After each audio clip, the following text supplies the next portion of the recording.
बता रहे हो, वार्ड नंबर 3 में भी वोटों की अपील करने के लिए पहुंचेंगे। हमारे माननीय मुख्यमंत्री जी आदरणीय नायब सिंह सैनी जी बड़े सरल सौम्य स्वभाव के साथ एक अच्छे विजन के साथ हरियाणा के विकास में नॉन स्टॉप हरियाणा बनाने के लिए लगे हुए हैं। और जब हमारे शहर विकसित होंगे, जब हमारे शहरों में हमारी भाजपा की सरकार होगी, जो योजनाएं प्रदेश से आएंगी उन्हें लागू करने में हमें आसानी रहेगी। यदि हमारे विपक्ष के पार्षद या कोई और विपक्ष का होता है तो योजनाओं में कई बार बाधा आ जाती है। इसीलिए माननीय मुख्यमंत्री जी आज यहाँ करनाल में जनसभाओं में लोगों से अपील करने के लिए आ रहे हैं। जिस तरह से नॉन स्टॉप हरियाणा बनाने का काम माननीय मुख्यमंत्री जी करेंगे, हम सब मिलकर नॉन स्टॉप करनाल बनाने का काम करेंगे, विकसित करनाल बनाने का काम करेंगे। और इसके लिए वो 5:30 बजे यहाँ वार्ड नंबर 3 में एक जनसभा को संबोधित करेंगे, जिसमें हमारे यहाँ के लोकल हमारे सभी नागरिक उनके विजन को भी कि किस तरह से निकाय में आगे सीसीटीवी कैमरे लगने हैं, एलईडी लाइटें लगनी है और पार्कों का निर्माण होना है, ओपन एयर जिम लगने हैं, योगा शेल्टर्स बनने हैं और कहीं कोई कम्युनिटी सेंटर की ज़रूरत है वो बननी है। तो इस तरह के विज़न को लेकर माननीय मुख्यमंत्री जी आ रहे हैं। मैं आपके माध्यम से भी अपील करना चाहूँगी कि अलग अलग एरिया में वो आ रहे हैं, आप लोग वहाँ पर ज़रूर पधारें। नरेंद्र सांगवान भी आज ज्वाइनिंग करने वाले हैं। बहुत सारे ऐसे कांग्रेस के कद्दावर नेताओं ने भाजपा का दामन थामा है।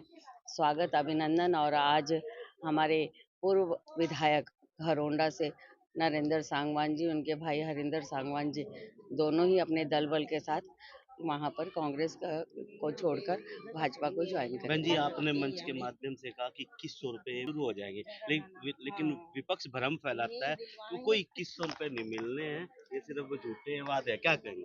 ये तो ऑफिशियली सब कुछ पास हो चुका है।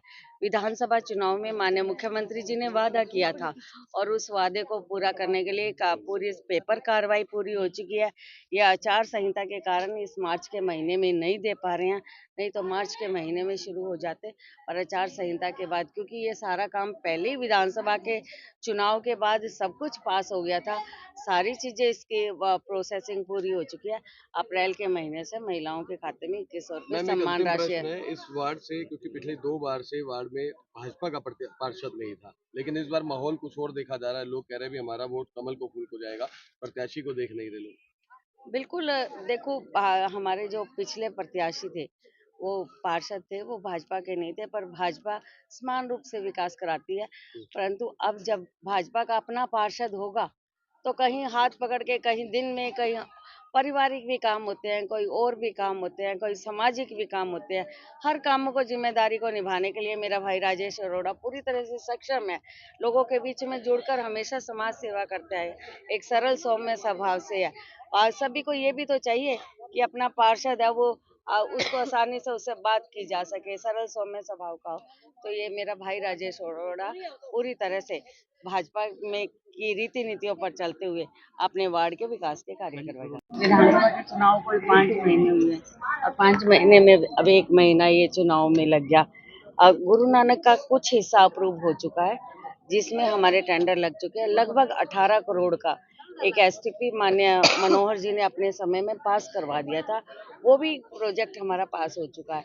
क्योंकि वो नहर पार का क्षेत्र था, वहाँ पर कहीं हमें पानी की निकासी की जगह नहीं थी। आचार संहिता की वजह से वो भी रुका हुआ था, उसे साथ साथ करवाते हुए हम अपने टाइम गुरु नानकपुरा के लोग आस ना छोड़े उनके काम में।